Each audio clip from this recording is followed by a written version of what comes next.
Déjà, au final, ça m'a coûté mon ancien couple. Je rentrais, je faisais du 9h du matin, 15h30, je reprenais à 17h30. Parfois, je rentrais à 1h30 le matin et j'enchaînais. J'étais dans un cercle vicieux que je voyais même plus. J'avais pris 10-15 kilos. Le matin, je me réveillais, m'enfilais une canette de coca. Je fumais les clopes par trois. C'était même plus une vie, tu vois. Moi, je m'en rendais même plus compte. Hola tout le monde, bienvenue dans ce nouvel épisode, épisode 15, après une petite pause. Je vous ai expliqué les raisons sur les réseaux. Je suis très heureux d'être de retour après quasiment 2 mois, mais il a fallu ces 2 mois pour pouvoir bien caler la suite de MPM. Aujourd'hui, je reçois quelqu'un avec qui je suis en discussion depuis quelques bons mois quand même, quelqu'un qui m'a aidé sur l'aspect sportif. C'est lui qui m'a conseillé sur beaucoup de petits tips. Donc je suis très très heureux de t'avoir. Salut Flo. Salut Mika, salut à tous. Ben Flo, t'es parti. Donc aujourd'hui, je vais pas te dire quel temps fait-il en France. Je vais te dire quel temps fait-il à La Réunion. Quel est le temps aujourd'hui là-bas? Déjà, c'est la France. Mais bon, c'est la France à 11 000 km de toi, quoi. Pas la métropole, ouais. J'aurais bien aimé te dire il fait grand soleil et tout, mais on fait ça le seul jour de pluie de l'année, donc il fait pas très beau, mais il fait 25 degrés dès le matin, quoi. Et ça, c'est le plus Oui. frais de l'année. Oui, donc ça va. Toi, t'es pas avec les tours de cou, les cols roulés et tout ça. Toi, tu connais pas ça. T'as tout oublié. Ouais, mais j'étais en métropole il y a une semaine pour raison familiale et du coup, j'ai regoûté à ça. J'ai attrapé la petite crève, donc j'ai remis le pied dedans. Bon, ça marche, Flo. Tu vas nous expliquer un peu qu'est-ce qui a fait que tu es parti là-bas, puisque tu as vécu ici, et on va en parler. Ouais. Aujourd'hui, on va parler de toi, on va parler de ton parcours. C'est un épisode format classique de mots pour mots. On va pas s'attarder sur un métier en particulier, mais plutôt sur une histoire de vie. En l'occurrence, celle de Florian, donc la tienne. Flo, est-ce que tu peux te présenter brièvement d'où tu es parti? Qu'est-ce que tu te souviens de ton enfance? Ouais, avec plaisir. Du coup, moi, c'est Florian Gosselin, j'ai 33 ans. Je suis né à Pau, dans le 64, dans le sud-ouest. J'ai commencé en études de sociologie après le bac. Après, j'ai fini cuisinier, donc rien à voir. J'ai un esprit très contradictoire parfois et rien ne me retient. Du coup, j'ai beaucoup changé d'avis dans ma vie. Du coup, j'ai passé de sociologue à cuisinier. Et après, voilà, très fan de sport depuis tout petit. Je voulais faire journaliste sportif. Donc j'ai mangé, un peu comme nous tous dans le sud-ouest, le Tour de France avec papy dès 3 ans, les matchs de foot à Marseille, les matchs de rugby à Pau. Et j'ai toujours baigné là-dedans et le sport a une place très très très importante dans ma vie. Donc ça a été un peu le fil rouge de mes 33 premières années. T'as des frères et sœurs, tu as vécu Ouais, dans un environnement familial sain, on va dire? moi j'ai eu tout petit, je suis le premier de la fratrie, mais mon père quand j'avais 2 ans est parti. J'ai aucune attache avec mon père. Lui a refait sa vie en ayant 3 autres enfants. Donc, accessoirement, j'ai 3 autres frères. Il y en a 2 que j'ai vus une fois, un que j'ai jamais vu. Et ma mère, elle a refait sa vie directement avec mon ancien beau-père que je considérais comme mon père, qui a eu Quentin, lui que j'appelle mon petit frère. C'est pas un demi-frère pour moi. Sur les papiers, j'ai 3 frères, 4 frères, mais j'en ai un vrai, c'est Quentin, quoi. Tu te souviens de ces moments familiaux et ce départ là de ton père, comment tu l'as vécu? Ouais, le départ, j'étais vraiment petit. Je l'ai pas, en tout cas, j'ai pas de souffrance vis-à-vis de ça. C'était une question de toute l'adolescence de ma mère qui s'en voulait un peu, savoir si je souffrais de l'absence paternelle et tout ça. En fait, je l'ai beaucoup retrouvé chez mon grand-père et mon parrain qui d'ailleurs est décédé la semaine dernière. C'est pour ça que je suis rentré en métropole. Ça a été un peu, comme j'ai dit à ses funérailles, c'était un peu les 2 papas que j'ai pas eu, tu vois. Donc au final, j'ai pas souffert de ça. J'ai grandi avec ma maman qui était en restauration, elle. Du coup, j'ai beaucoup grandi chez mon grand-père et mon parrain. Et du coup, j'ai pas, je voyais que j'avais pas la même enfance que tout le monde, qu'avait, en plus encore à mon époque. Je suis né en 92, donc fin des années 2000. J'avais beaucoup de voisins, c'était un papa, un maman, une frère, une sœur, tu vois. Hmm. Et moi, j'étais un papa qui est pas le mien, un demi-frère, une maman. Parfois, j'étais chez papy. Maintenant, ce serait moins choquant en 2025. Ouais. En 95, c'était encore, surtout dans les petits villages du sud-ouest, ça va vite les trucs. Et ouais, ça, je l'ai peut-être un peu souffert de pas avoir la même famille modèle que les autres, mais sinon, j'ai pas l'impression d'avoir manqué de quelque chose. Ma mère a toujours tout fait pour nous. justement pour qu'on manque de rien avec mon petit frère. Je prends ça plutôt comme une force, tu vois, Mmh. que ça nous a soudés à fond encore maintenant. J'ai aucune souffrance vis-à-vis de l'absence de mon père, ça c'est sûr. Tu penses que c'est toi qui te focalisais sur le fait de pas avoir, la même famille que tes amis de l'époque ou les camarades de classe que tu côtoyais? Ou c'est vraiment, eux qui te le faisaient ressentir aussi que tu avais une famille, particulière? Ouais, je pense que c'est plus eux, parce que moi je relativise sur beaucoup de choses. Et je pense qu'on me l'a plutôt fait ressentir en mode ah mais toi c'est pas ton frère, ou ça c'est pas ton père, tu vois. Alors que moi, mon beau-père, bah, ma mère s'était mis avec en 96, donc j'avais 4 ans. J'ai dû l'appeler papa au bout de 2 mois, tu vois. Donc je le considérais vraiment comme mon père. Et ouais, c'est peut-être ça, mais ça m'a pas fait souffrir non plus, tu vois. Je l'ai pas pris non plus à gros cœur, mais c'est pas moi qui me suis mis ces barrières-là avec ça c'est sûr. Non. Et justement, du coup, toi, cette enfance, malgré, ce contexte familial, particulier, tu as de bons souvenirs et tu étais quand même heureux. Tu te rappelles de tous ces moments-là? De comment tu as commencé à Ouais, grandir? moi, je mets ça plutôt en 3 étapes. J'ai eu une étape où ma mère était encore en restauration, on va dire mes 6 premières années où j'étais vraiment chez papy, mamie, quoi. Où là, j'ai pas trop de souvenirs, mais on me le raconte beaucoup. Et après, j'ai cette période avec, quand elle a rencontré le père de mon frère, où là, j'ai l'impression que j'ai eu une vie totalement normale, heureux, avec des Noëls en famille, des fêtes de famille, tout le monde bien intégré. Donc ça, j'ai l'impression que c'était normal. Et après, ça arrive à mes 18 ans, mon frère, lui, était encore jeune où le père de mon frère, lui, bah, nous a foutu plus ou moins dehors, une fois que la maison était payée, en gros. Il a dit à ma mère, prends tes gosses et casse-toi, en gros. Et là, ça a été un peu une troisième bascule, où là, j'ai pris beaucoup en maturité, tu vois. J'ai mon frère à 9 ans de moins que moi, Ouais. où à ce moment-là, il avait 9 ans, j'en avais 18. Et là, on s'est retrouvés qu'à 3, et là, là, c'est peut-être le moment où j'ai trouvé que mon enfance, si on peut dire encore ça, tu vois, 18 ans, je me sentais pas adulte non plus, où c'était un peu plus dur, tu vois. Où il fallait assumer un peu plus, faire preuve un peu plus de maturité. Mais ça m'a changé, ouais. Mais si je découpe en ces 3 phases mon enfance, ouais. Une enfance OK. avec papy au début, une enfance un peu idyllique et après une adolescence dans le dur un peu, quoi. Et justement, l'adolescence, on a entendu des histoires de ce type-là où un père s'en va du jour au lendemain, laisse la mère avec ses enfants. Et souvent, on a l'aîné, surtout si forcément il est masculin, qui se dit j'ai ressenti un poids à me dire bon, le père est plus là, c'est un peu moi l'homme de la famille. Est-ce que toi, tu as ressenti ça quand tu as eu cet événement-là? Ouais, tu ressens quelque chose, mais moi je me dirais pas que c'est un poids, parce qu'un poids c'est péjoratif, tu vois. Prends plus comme, je l'ai peut-être plus pris comme une mission, tu vois. Hmm.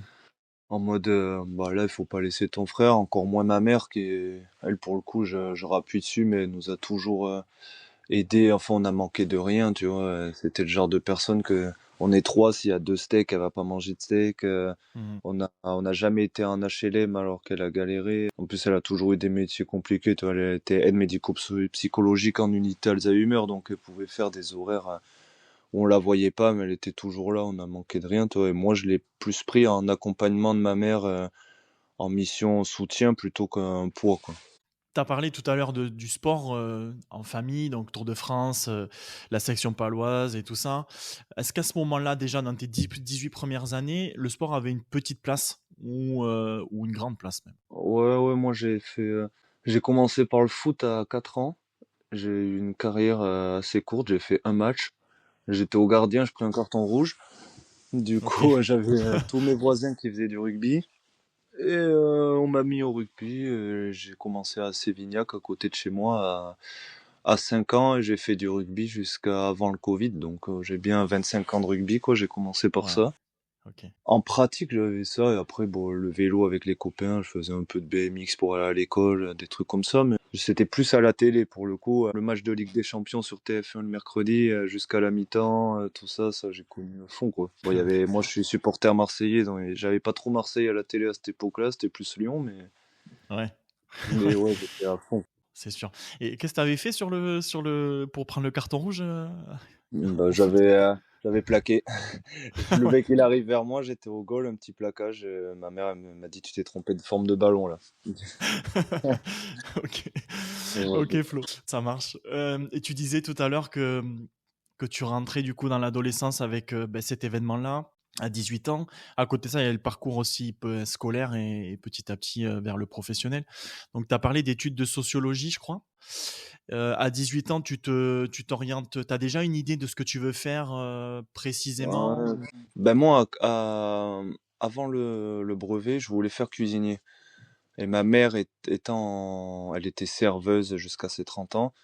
T'es à 15 ans quand t'entends, tu vas bosser à Noël, au Nouvel An, tu vas travailler. En gros, quand tout le monde travaille pas, ça m'a refroidi. En plus, j'étais pas un si mauvais élève. Je suis parti du coup en lycée privé à Bétaram où on entend plein de choses en ce moment dessus. Je rassure, je suis pas dans ces histoires-là. Ouais, je suis parti là-bas, j'ai eu mon brevet. Seconde, bon, là, on te demande déjà un peu de t'orienter. J'avais aucune idée. J'avais 13 de moyenne, mais j'ai demandé à redoubler parce que j'étais Ok, perdu.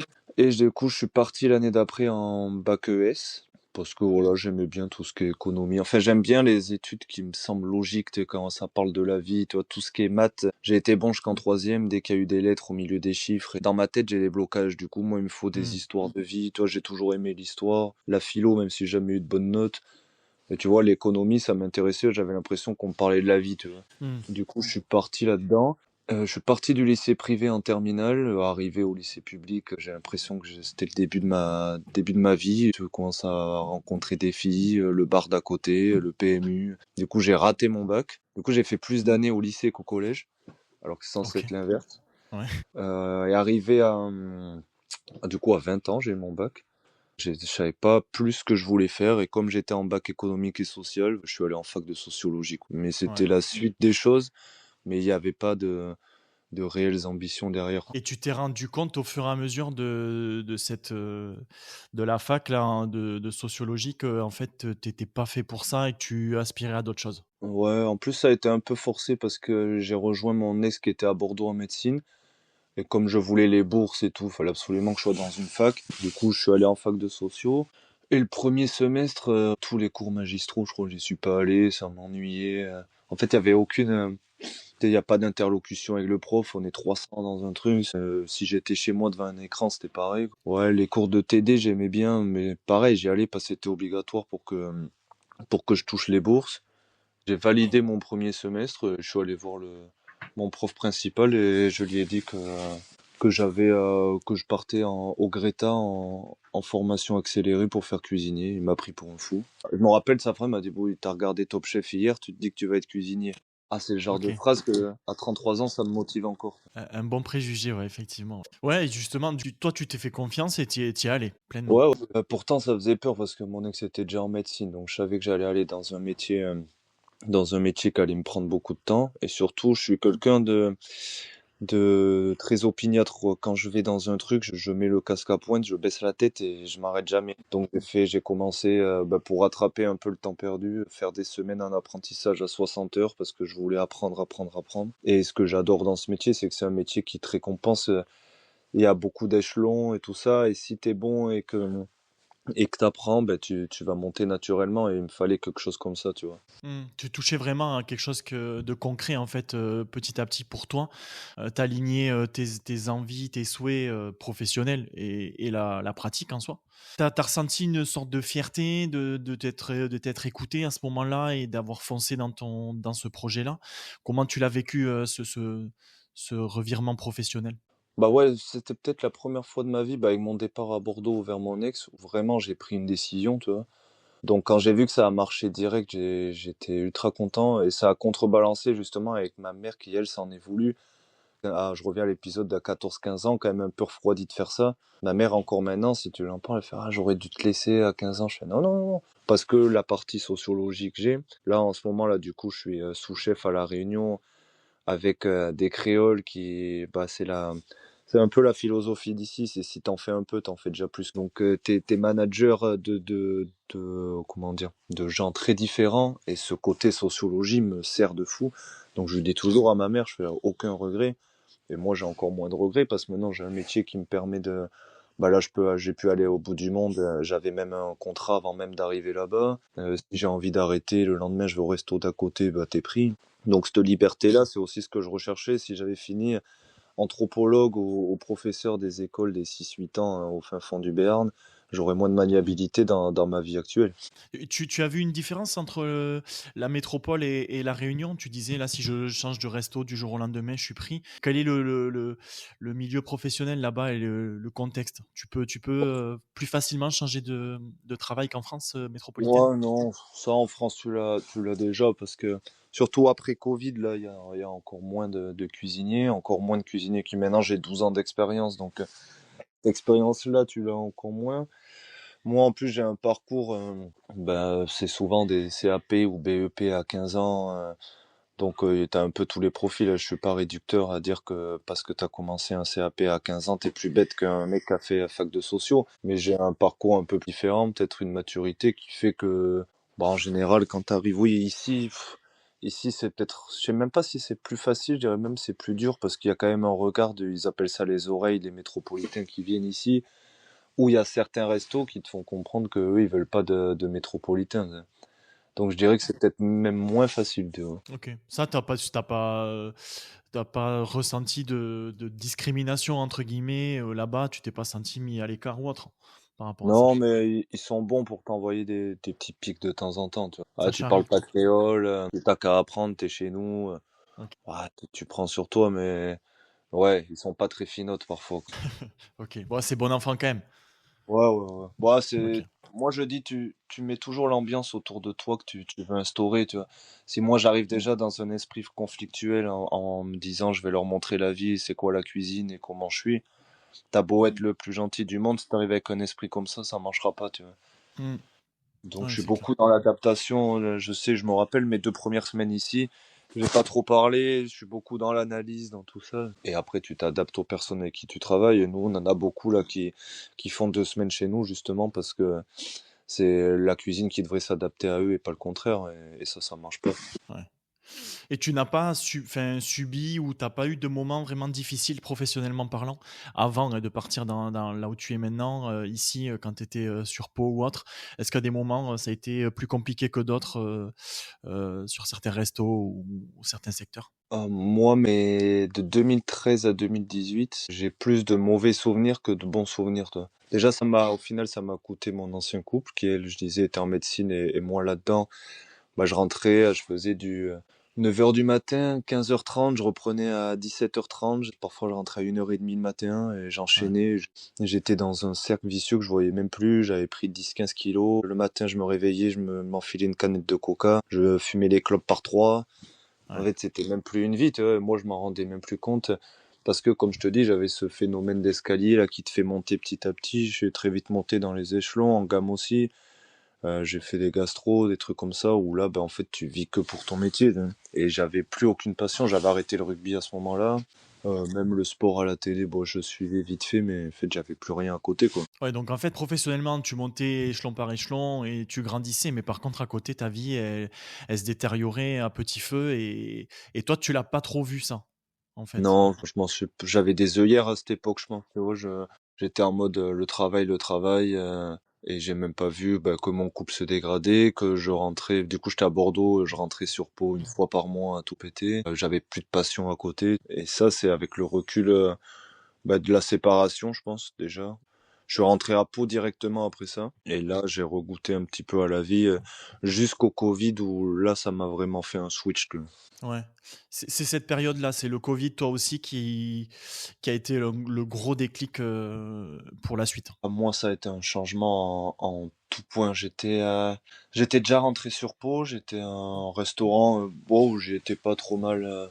J'étais pendant 2 ans, c'était à la cantine de la section où j'étais bien, ça me rappelait le rugby, il y avait tous les joueurs de la section qui venaient, j'étais assez bien, les horaires c'était déjà plus cool que ce que je faisais à Bordeaux, l'ambiance était bien aussi.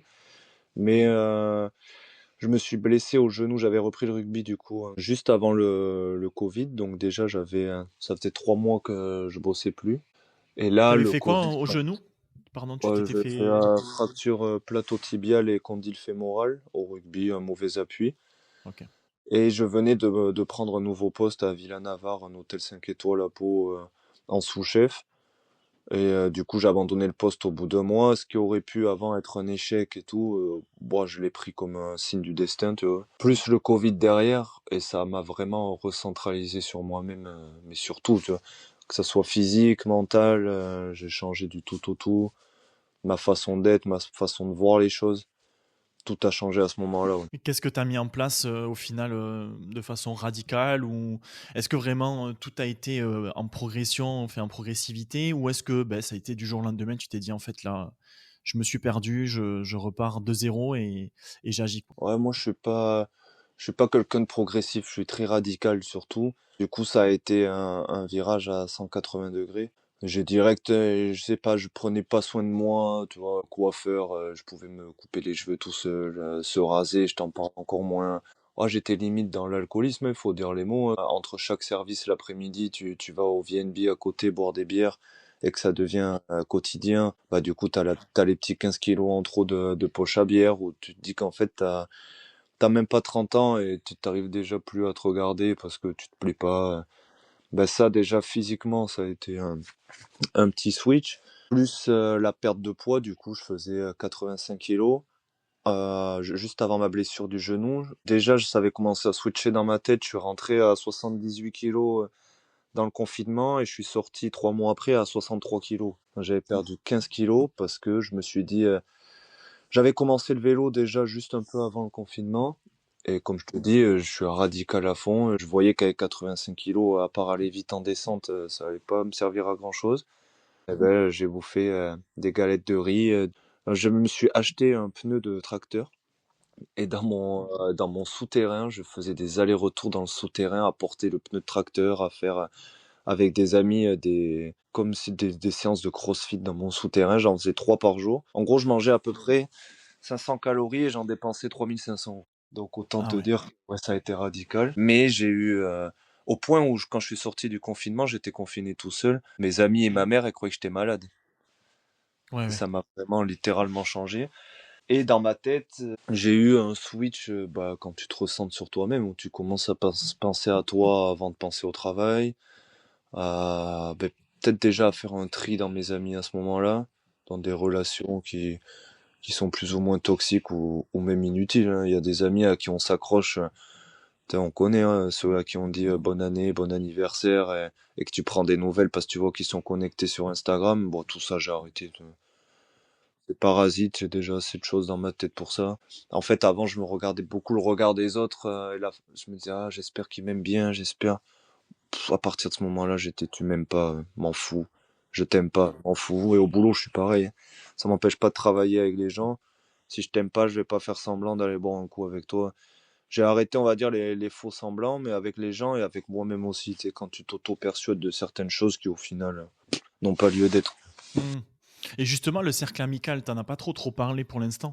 Est-ce que tu avais, ben, avant ce switch là de 85 kilos à 63, avant ce changement d'état d'esprit et de passer du tout au tout, est-ce que tu en avais certains qui t'ont dit Flo, tu étais en train de, enfin, tu vas pas dans le bon chemin, il faut que tu te reprennes en main, ou en fait, ben, eux, ils ont peut-être un peu plus entraîné vers le fait de continuer en fait cette pas ces débauches, mais en tout cas cet état qui était un peu néfaste pour ta santé. Ouais, à l'époque, j'avais un vrai meilleur ami et qui était plutôt le capitaine de ces sorties-là, tu vois.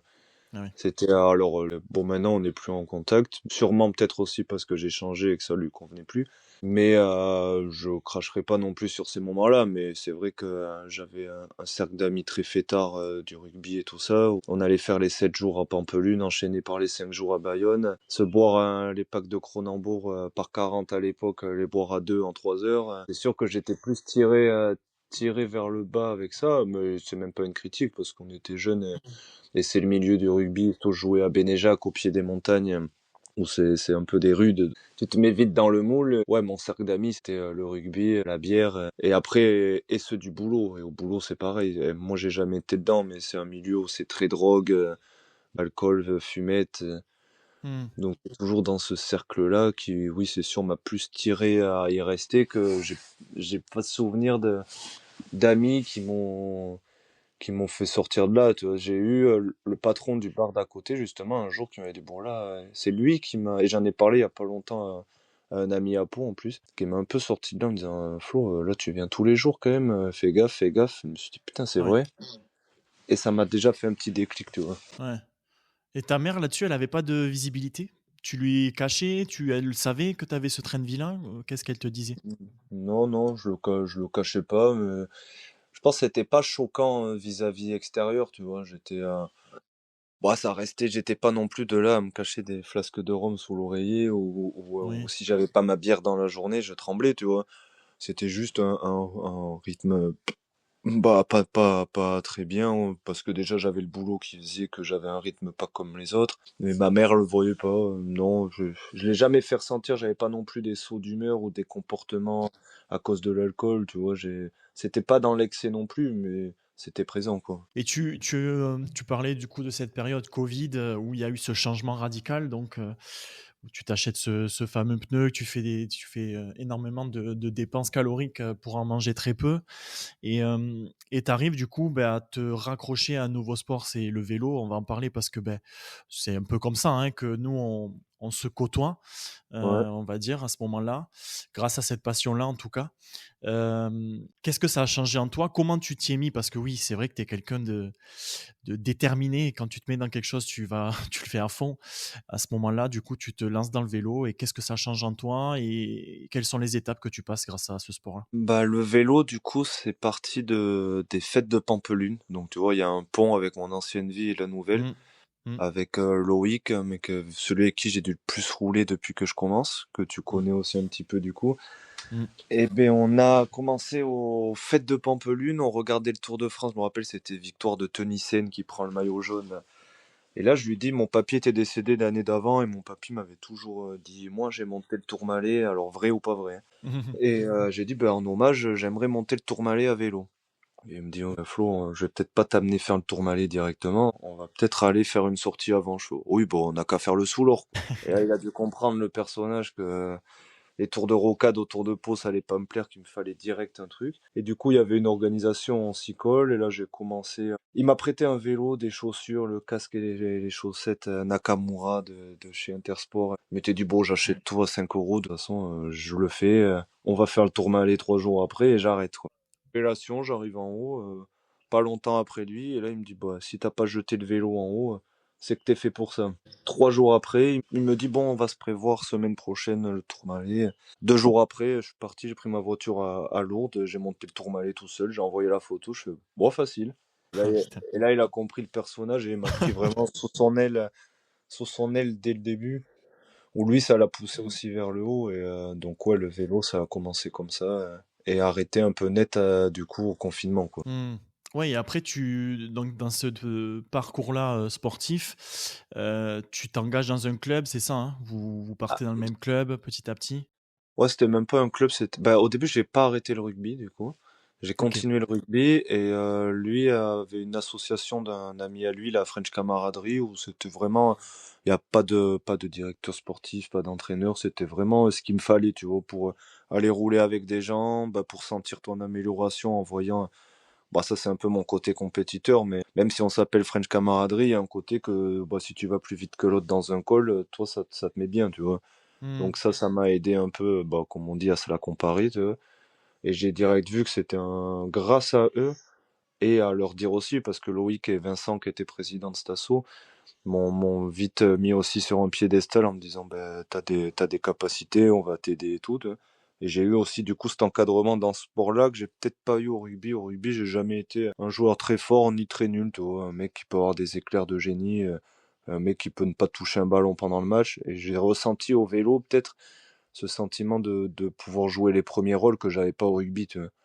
Et ça m'a peut-être aidé à m'émanciper. Après, quand je te dis aussi après le Covid, à m'émanciper, avoir plus confiance en moi, ça, je pense que ça y a beaucoup aidé. En plus de Ouais. la transformation physique, tu vois. Ouais, tu l'as ressenti, dans ton entourage? Tu as côtoyé de nouvelles personnes, tu as fait de nouvelles rencontres, tu te sentais plus ouvert, parce que tu étais mieux dans ta tête et mieux dans ta peau? Ouais, ouais, je l'ai senti. Ben, même le regard des gens vis-à-vis du sport ou au rugby, bah, t'es dans un collectif de 15-20 mecs, bon, tu brilles pas. Et je pense qu'à ce moment-là, j'avais aussi besoin de briller et d'être mis en avant, peut-être par rapport à des souffrances passées, qu'on revient au côté manque de paternité. Ou un métier qui peut être très rabaissant aussi quand tu commences, où t'es le petit commis qui pèle des patates et au-dessus, ils se prennent tous pour Paul Bocuse, tu vois. Donc là, tu ranges ton frein. Et je pense que le vélo m'a fait sortir tout ça aussi, tu vois. Ça m'a laissé peut-être la première fois de ma vie à 26 ou 27 ans où je m'exprimais vraiment. Et ça en a décousu de la cuisine où j'ai monté les échelons et où j'ai pu faire ma cuisine aussi et où j'ai été moi-même, tu vois.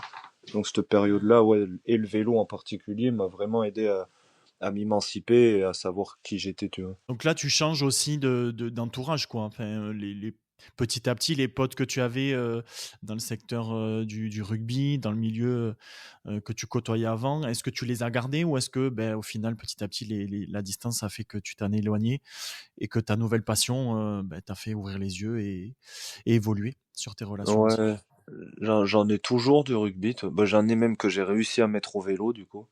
Ok. J'ai réussi à les amener avec moi, tu vois. Mais je prends toujours plaisir à les voir, mais c'est sûr que, tu vois, tout ce qui est les grosses soirées et tout ça, j'ai vite coupé. Et je me suis rapproché, ouais, du coup, d'un milieu peut-être, on va dire, un peu moins festif. Et encore, hein, j'ai quand même fait de sacrées soirées avec les mecs du vélo, mais bah, tu rentres dans un nouveau cercle d'amis à 25 ans passés, où t'as une autre maturité, t'as une autre façon de voir les choses. C'est des amis que tu choisis, tu vois. Les amis que j'ai du rugby depuis tout petit, ou tes voisins, ou tu les choisis, mais indirectement, tu vois. Là, c'est moi Mhm. qui suis allé vers eux. Donc, bah, au final, t'es plus avec des personnes qui te ressemblent. Et ouais, c'est sûr, après, bah, ça t'aide, tu te sens mieux. Et bah, je trouve que tu deviens une meilleure personne avec les gens que t'as choisis, qui t'accompagnent, que des gens, bah, tu vois, comme on dit souvent, la famille, c'est des amis qu'on choisit pas. Moi, j'ai toujours dit, j'ai eu de la chance parce que j'ai pas une grande famille, mais tu vois, mon frère, c'est mon meilleur pote aussi, tu vois.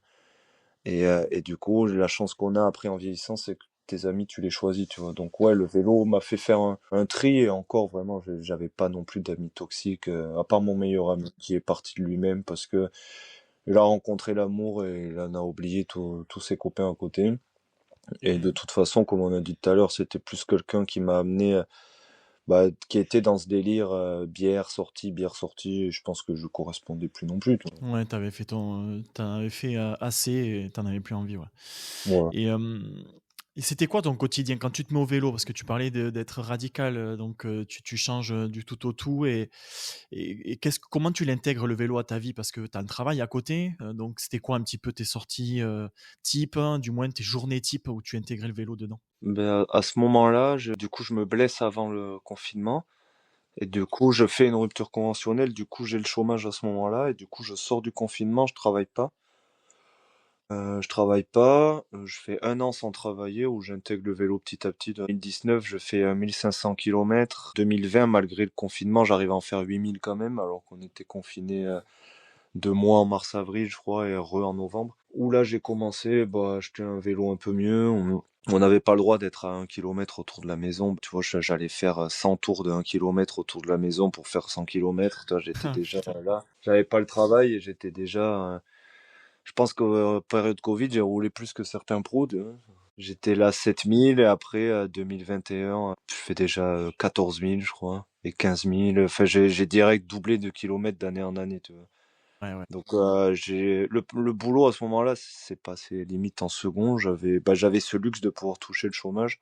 Donc là, j'avais pas de travail. Puis après, j'ai voulu rester dans ce métier-là, mais pas le côté coupure, service. Du coup, je suis parti dans un petit restaurant un peu espagnol où on a fait des tapas un peu chic, où on faisait les loges de la section, les loges du Pau FC, où du coup j'avais un rythme de vie bien mieux, des patrons aussi conciliants qui voyaient que le sport c'était très important pour moi et que pour mon équilibre au travail il me fallait cette dose de sport. Donc j'ai toujours concilié travail, vélo, et encore aujourd'hui là. Oui, bien sûr. Et tu parlais du changement de confiance en toi, tu prenais beaucoup plus d'assurance. Et à un moment donné, bah, tu t'es même lancé pleinement en compétition, parce que je sais que tu as fait Ouais. beaucoup de compètes au niveau du vélo. Tu parlais de ça tout à l'heure, un petit peu, cet esprit compétiteur.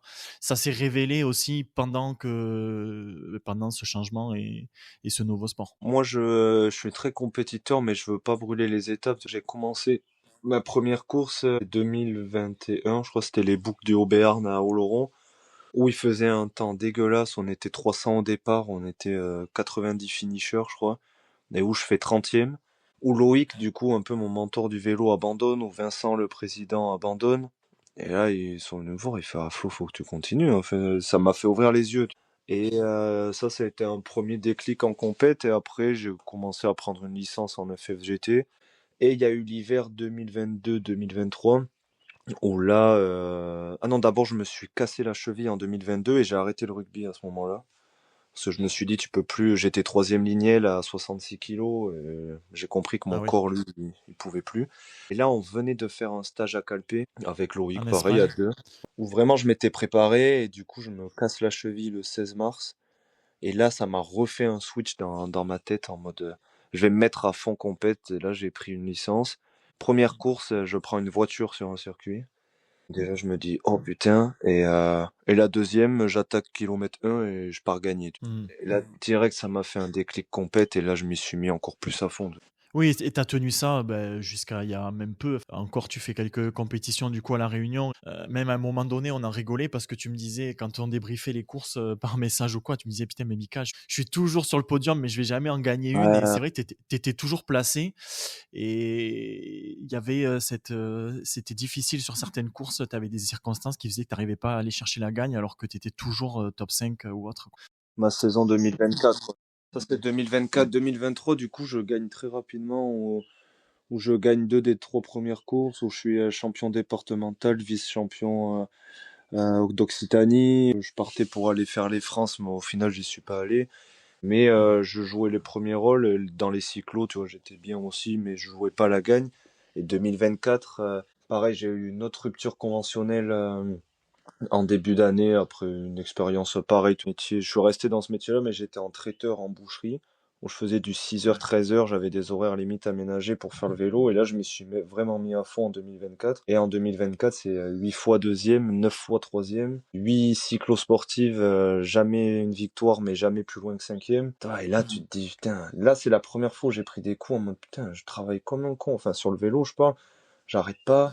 Bon, j'allais toujours boire ma bière. Je suis pas du genre non plus à manger les flocons d'avoine avec du lait d'amande et me restreindre. Tu vois, j'ai quand même gardé quelques fossiles de mon ancienne vie, tu vois. Hmm. Mais putain, c'est vrai que je vite un sentiment d'échec, tu vois, et de remise en question surtout. Tu Et ça a marqué un frein, ça? Tu t'es dit, putain, faudrait pas que je rebascule dans le mauvais sens? vois. Ouais, ça pouvait jouer sur mes humeurs mentales, tu vois. Ouais, En plus, on ouais. m'a beaucoup taquiné sur ça, tu vois. Même, je me rappelle à Noël, ma marraine m'a offert une coupe du meilleur deuxième, tu vois. Mais ça, je l'ai bien vécu, tu vois. Mais mon départ à La Réunion aussi, ça m'a peut-être aidé, où j'étais en mode ah non, là, je suis trop focus, ça prend trop de place, tu vois. Il fallait que je lâche un peu, tu vois, et j'ai mis d'autres objectifs derrière. Où l'an dernier, du coup, j'ai fini par faire les 24 heures du Mans en vélo avec une amie, où bah, là, au final, on a gagné.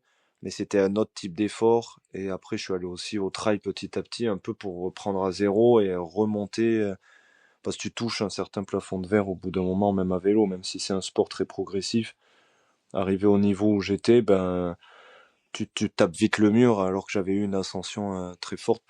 Oui, il faut aller chercher des gains qui sont marginaux, des détails dans la prépa pour gagner des minutes sur certains cols, mais ça demande un investissement quand même qui est encore plus poussé. Que j'aime Et pas. peut-être que à ce moment-là, ouais, voilà, J'ai exactement. pas, j'ai jamais eu de coach. Tu vois, pour la petite histoire, ici, arrivé à La Réunion, il y a le coach des meilleures élites qui est venu m'approcher parce que je cache pas mes watts et tout ça sur Strava. Il est venu, il me dit, ah non, mais t'es dans les meilleurs grimpeurs de l'île, on va faire ça, je te demande même pas de me payer. Ça a duré une semaine. Au bout Hmm. d'une semaine, il m'écrit alors le test le test lactate et tout. Bon, j'étais au bar hier, la bière blanche était très bonne, quoi. Ouais. J'ai T'as senti besoin que de c'était pas ce qu'ils attendaient. ouais, ouais. Je T'as pense que besoin maintenant j'ai de cette liberté. je pense qu'en toute humilité, j'ai la connaissance de mon corps et un peu de ce sport-là aussi. Et j'arrive à me cadrer tout seul avec l'envie du moment. À un moment, 2022-2023, bah, j'en reviens à Loïc. Si je voyais qu'il avait fait 20 kilomètres de plus que moi, j'aurais pu aller reprendre mon vélo et faire 20 kilomètres de plus, tu vois. Et ça, j'ai appris à me détacher, à me dire si j'ai pas envie, je fais pas, tu vois. Ouais, Et la exactement. réunion m'a beaucoup aidé. La course un peu, je me rappelle de cette période-là où bon, on a roulé ensemble sur ces années-là et tu regardais beaucoup Strava, l'application, Ouais. l'application qui centralise toutes les données sportives. Et c'est vrai que tu essayais toujours de faire plus que les autres. Et tu penses que là-dedans, il y a un piège sur ce type d'application, de trop regarder, de trop se comparer? Ouais, Ou tu le complètement. vois différemment? Ouais. Ouais, faut trouver un équilibre. En fait, moi, je pense que sans Strava, j'en aurais pas été là non plus. Parce que ça te pousse, tu vois, cette histoire de segments. Moi, il me fallait ça, mais surtout même envers toi-même, tu vois, ça laisse tes traces de tes anciennes sorties. Et tu dis, putain, cette côte-là, il y a un an, je la montais en 2 minutes, maintenant je prends une 40. Moi, ça m'a beaucoup nourri et toujours actuellement, tu vois.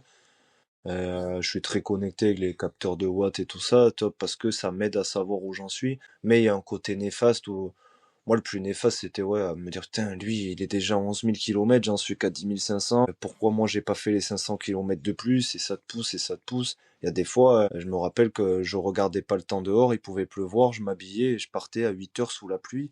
Et ça, maintenant, je sais que c'est des séances néfastes. Hmm. Alors ça m'a peut-être forgé le mental, mais c'est là où tu vas attraper la crève, c'est là où tu es en surentraînement. Et ça, ouais, ce côté-là de l'application, c'est sûr que si t'as pas la maturité, je vois beaucoup de jeunes maintenant qui commencent le vélo, nous au club à 17, 18 ans, qui commencent à rentrer là-dedans. Et moi je leur dis, regardez même pas ça, parce que là pour le coup ça va vous bouffer.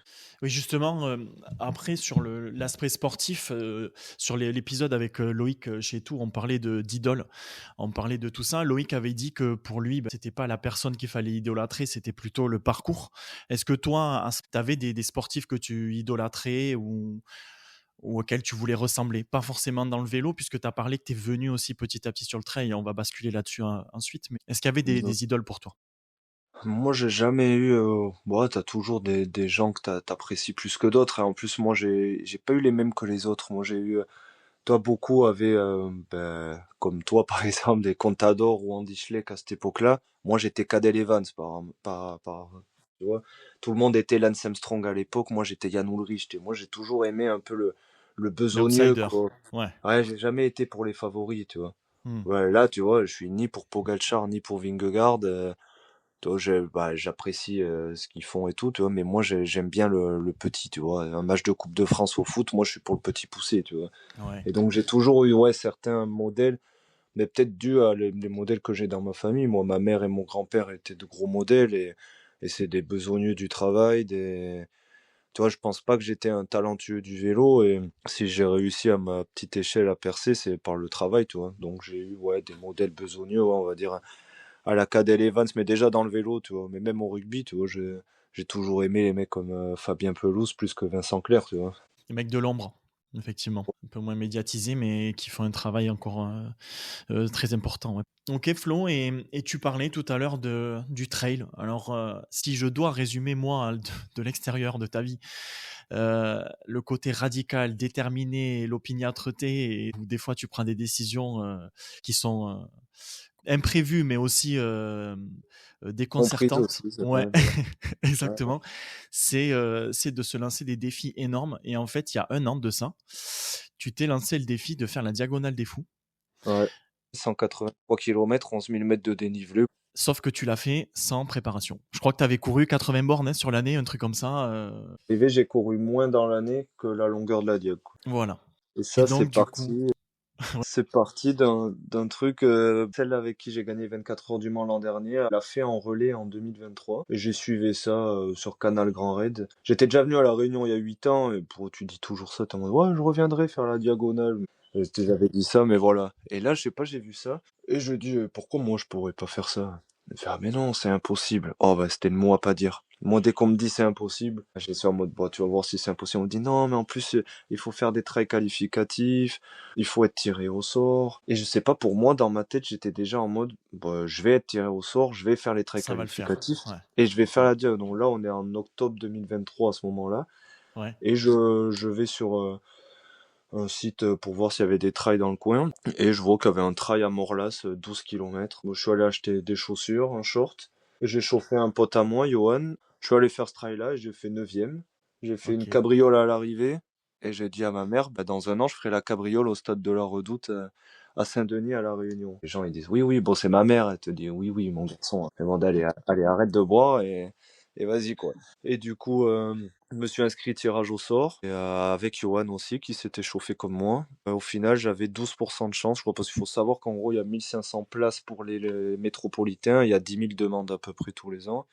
Et il y en a 1500 pour les Réunionnais, il y a 1600 demandes à la Réunion. Donc cette année, j'ai été retiré au sort, mais j'avais beaucoup plus de chance. L'année dernière, j'avais Mm. presque pas de chance. Du coup, je me suis dit, ça, c'est le destin. Et là, février, je suis tiré au sort. Je me dis, bon, mais là, je vais me préparer, je vais mettre le vélo à part.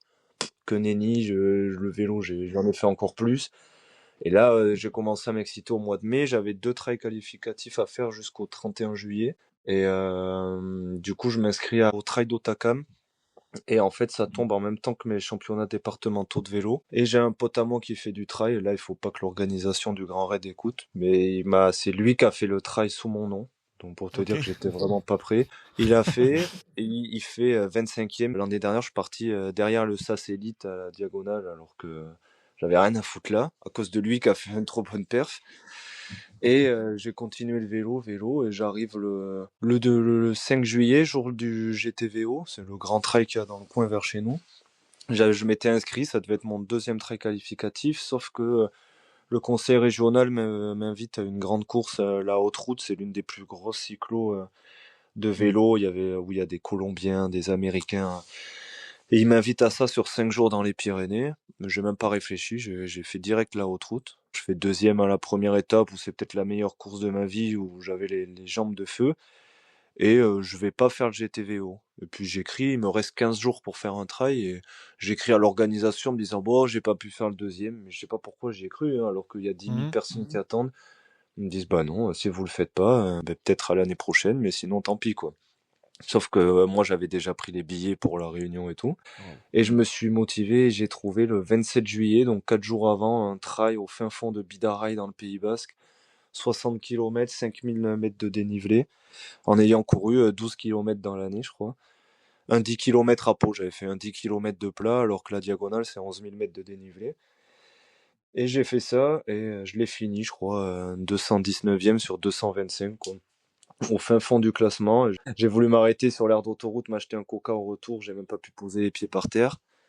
Mais j'ai été qualifié officiellement pour faire la diagonale des fous, donc le 31 juillet, quoi, 2 mois et demi avant, quoi. Et du coup, après, tu vas vraiment aller la faire, cette diagonale. Et ça s'est Et passé puis comment? là, bah là, t'arrives dans un nouveau monde. En plus, j'ai un physique qui prête à penser que, en plus, du coup, j'étais SAS 1, traces de bronzage, 65 kilos, 1,80 m, le nouveau Kylian Jornet, quoi. Sauf que moi, je savais que j'étais un escroc. Ils ont tous des gels à 3 euros. Moi, j'avais une pompote et une barre granny. Moi, c'était comme un trek pour l'armée, quoi. Un truc, j'ai un sac à dos. Mais j'ai pas eu ce sentiment de peur jamais, au final. Et je crois que ça m'a aidé parce que en fait, j'ai jamais eu de doute, et jamais eu de crainte de ce qu'allait se passer, tu vois. Et du coup, j'arrive là, dans un autre monde, 22 h, jeudi soir d'octobre, top départ, c'est parti. Et j'ai eu envie d'abandonner au bout de 4 km. J'avais mal au ventre. Ouais, ben, j'avais aucun doute sur le fait que ça allait bien se passer. En fait, je sais pas, j'avais pas notion des risques, de tout ça, de ce qui pouvait se passer, des blessures, même mentalement. Je sais pas, j'ai été très sûr de moi directement, tu vois. J'ai pas douté, et je pense que ça a été ma force et mon moteur à ce moment-là, tu vois. Ouais. Et cette diagonale, alors, c'est quelque chose de. Enfin, c'est mythique, hein, dans le milieu du trail. Il y a l'UTMB, il y a la Diagonale des Fous. Voilà, ce sont des parcours qui sont mondialement reconnus, où les plus grandes stars vont pour faire une performance là-bas. Mais Ouais, toi, tu l'as vécu comment? Ça a été vraiment, vraiment dur quand même. ouais, bah, c'est une expérience de vie, quoi. Ça aussi, ça a encore été un tournant dans ma vie, tu vois. C'est bien ce que je dis, j'ai fait une petite vidéo sur YouTube qui le retrace, où dessus je dis, vivez votre vie, quoi, tu vois. Et en fait, je l'ai vraiment vécu, ce diable, tu vois. Je suis parti, j'ai eu toutes les émotions, je suis parti, je te dis, au bout de 4 km, je voulais abandonner, parce que je sais pas si c'était le stress, ou j'ai eu pointe au ventre. Pour la petite anecdote, et du coup, je pars dans le SAS 1, et je me disais, mais quand c'est qu'ils vont marcher? On commençait à monter des côtes à 8%, et les mecs, ils couraient toujours. Mais moi, je vais pas tenir. Et je vois au loin des gens qui marchent. Je fais, ah yes, je vais me mettre derrière eux. Je suis content, je vais marcher avec eux. J'arrive à leur hauteur. En fait, c'était les Joëlettes, ces personnes qui portent les handicapés. Je savais que ça m'a mis déjà un premier coup au moral. en me disant qu'en fait j'allais au rythme des gens qui portaient les Joëlettes, quoi. Et là, je me suis arrêté dans la forêt, kilomètre 14. J'ai lâché toutes mes entrailles. Je sais pas si c'était le stress, mais je me suis vidé par tous les trous, comme on dit. Et là, je me suis dit, dans une sacrée merde, mon copain. Parce que ça faisait 2 heures de course, 14 kilomètres, il m'en restait 169, quoi. Et j'ai eu Waouh. le genou qui a couiné directement. J'avais fait une rando avec un pote 2 semaines avant, il y avait une petite torsion et j'ai eu directement mal. Et strappé au bout de 14 kilomètres. Et je sais pas, je me suis dit, la seule chose qui m'arrêterait, c'est les barrières horaires. C'était le seul truc que j'avais peur, tu vois.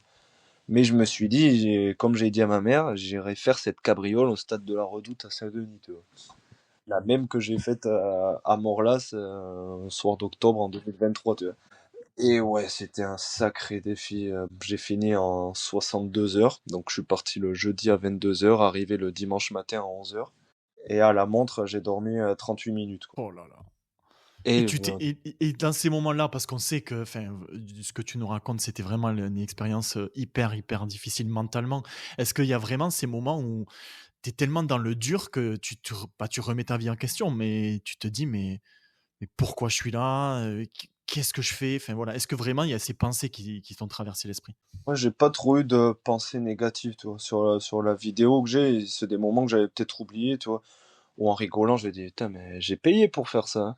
Putain, mais c'était jamais sur un ton négatif. Bon, j'ai eu des moments où j'ai râlé, où j'ai pesté après les bouchons qu'il y a au départ, où j'ai pesté pour mon genou, tu vois.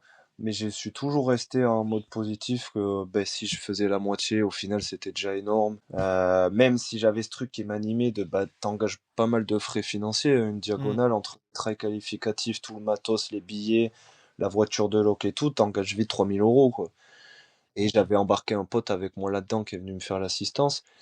Et ça, tu te tiens à ça. Et moi, ce qui m'a le plus tenu dans ces moments de doute, c'est que j'ai un mental en mode, tu sais, je veux pas me décevoir, tu sais, je suis très dur avec moi-même. Et je sais que je le vivrais mal encore actuellement si j'avais pas terminé, tu vois.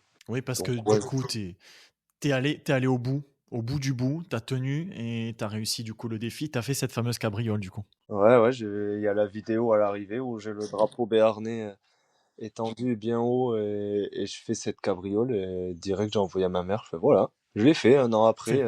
C'est Et ce qu'on m'a dit impossible, tiens voilà, je l'ai fait. Et ce qui est drôle, c'est qu'en plus, c'est ma pote là qui m'avait dit que c'était impossible, qui elle l'avait fait en relais, ben, c'est elle qui a été maquinée en amont de la diag. Et elle, paradoxalement, c'est peut-être celle qui a le cru le plus, tu vois. ouais. Qui disait au cabinet de kiné, ils étaient tous. Il y en avait un autre qui l'a fait là, qui était kiné là-bas, qui lui a fait 30e. Il me disait, mais tu t'en rends pas compte, c'est impossible, c'est impossible. Et elle leur disait, non, non, mais vous le connaissez pas, et il va le faire, hein. Bah, avec ma mère, parce que c'est ma maman, et c'est les seuls qui ont peut-être cru, tu Mais c'est comme au final dans ton parcours pro où à un moment donné, tu as quitté la socio pour aller vers la cuisine, tu t'es fait confiance, voilà, tu t'es écouté. Bah là, c'est pareil, au fond de toi, tu savais qu'il y a quelque chose qui t'animait, qui disait de toute façon, ça va passer. Et tu t'es vois. Ouais, accroché à ouais. ça et t'es arrivé au bout. Et du Bah, coup, c'est on la est. force mentale accumulée aussi avec bah, Oui, tout le passé. C'est bien peut-être sûr. bateau de dire ça quand on dit ah, ton enfance, ton truc, mais il y a une part de ça là-dedans. Ça, j'en suis persuadé. Hmm. Et du coup, on est un an plus tard et tu as fait la diag l'année dernière où tu l'as terminé, comme tu disais, en 62 ou 63 heures, je crois, tu disais. Et du coup, maintenant, tu y reviens.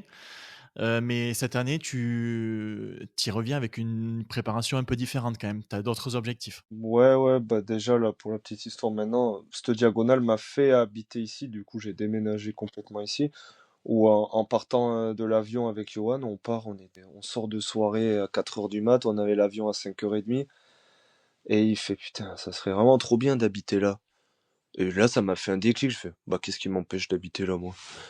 Et je suis rentré, et je suis revenu en décembre, je voulais pas prendre non plus de décision trop hâtive, tu vois. Je suis revenu 3 semaines pour voir si c'était pas un coup de tête comme ça, si Bien vraiment en sûr. étant tout seul ça allait me plaire autant. J'ai passé les 3 semaines les meilleures de ma vie et je suis rentré, j'ai lâché l'appart que j'avais. Le boulot, je venais de le quitter déjà avant la diagonale, et j'ai pris mes clics, mes claques et je suis arrivé à habiter ici le 1er février. Ouais. Ouais. Donc Et tu là, t'es. Mmh. l'acclimatation déjà que bien mieux. J'ai la connaissance des terrains, la connaissance du parcours, donc ouais, on va essayer de viser quelque chose de mieux. Mais, on va pas viser la gagne non plus, hein. J'aimerais bien Mmh. arriver le samedi, tu vois, donc faire 11-12 heures de mieux que l'an dernier, tu vois. Ouais, ça serait déjà un sacré perf et une belle progression en un an.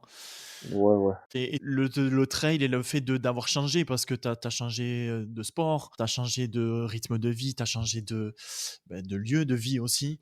Tout ça, à l'heure actuelle, tu aucun regret. Non. C'était ce qu'il te fallait en fait pour être la personne que tu es maintenant et l'équilibre que tu as. Ouais, ouais, tu vois, bah, le fait de quitter la métropole et ton petit cocon, même si j'avais pas un gros cocon non plus, bah, ça te met un peu face à toi-même. Tu vois, quand je suis arrivé en février, j'avais ni logement, ni voiture. Je suis arrivé avec mes 2 valises et mon vélo, quoi. Et, euh, et au final, maintenant, j'ai un petit logement avec une copine que j'ai rencontrée ici, qui m'apporte un équilibre que j'avais peut-être plus avant aussi, tu vois. Là, avoir le fait, moi j'étais très solitaire, en mode, c'est moi qui étais dur avec moi-même, mais c'est moi aussi qui me passais l'éponge. Là, quand t'as quelqu'un d'autre qui soit te pousse, soit te calme, ça m'aide beaucoup aussi, tu vois. Donc peut-être que le fait aussi d'être venu ici, je me suis plus ouvert aux autres, parce que comme je te dis, j'étais tellement à fond vélo que j'en étais célibataire depuis 2-3 ans et que moi je cherchais même pas parce que ça m'intéressait pas, tu vois. Pour Mmh. moi, c'était une perte de temps. Et là, ici, ça a été le plus gros changement, ouais, c'est d'avoir trouvé quelqu'un aussi ben, un nouveau départ, vraiment du début à la fin, tu vois. Et je pense que le fait d'avoir changé de lieu m'a changé aussi à moi, m'a ouvert aux autres, et après tout en découle, tu vois. Et du coup, je me sens mieux dans tout ce que je fais. Ouais, c'est vrai, j'ai vraiment aucun regret. De toute façon, je suis quelqu'un j'ai aucun regret de ma vie, tu vois. Faut rien regretter, faut avancer. Au pire, bah, regarde pas le passé et pense au futur, et puis voilà. Mmh. Et justement, le futur, parce que là, on parle de la Diag dans 17 jours, je crois, tu m'as dit, ou 14, Ouais, je sais plus. le 16 octobre. Le 16 octobre, effectivement. Est-ce que déjà, tu imagines de nouveaux projets, de nouveaux défis que tu veux te lancer en 2026, par exemple? Ou pas pour Ouais, l'instant? même Pour l'instant, avant. c'est la Diag, même avant. Oh, bah Ok, ouais, bah, moi, je me suis déjà inscrit à la 03000 le 30 novembre. Donc ok. un mois et demi après, c'est considéré comme l'un des triathlons les plus durs du monde. Genre, tu pars de 0 mètre d'altitude à l'océan et t'arrives au Piton des Neiges à 3000. Ok.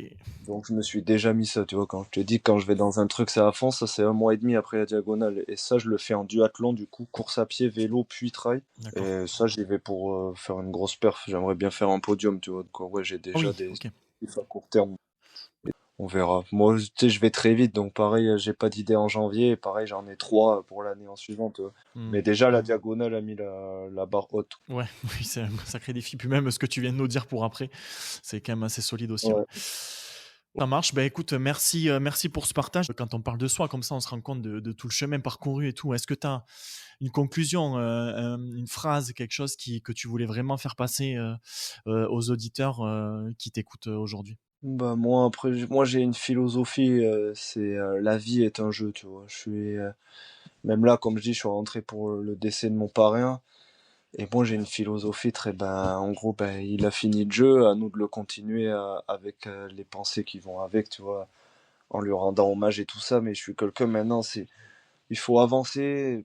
Des obstacles, on en a tous. Je me dis toujours que le mec à côté a une vie peut-être pire que la tienne. Faut relativiser surtout. Et comme je dis, la vie, il y a un début, il y a une fin, et au milieu, c'est ce que vous en faites, tu vois. Et j'en suis l'exemple que il y a pas.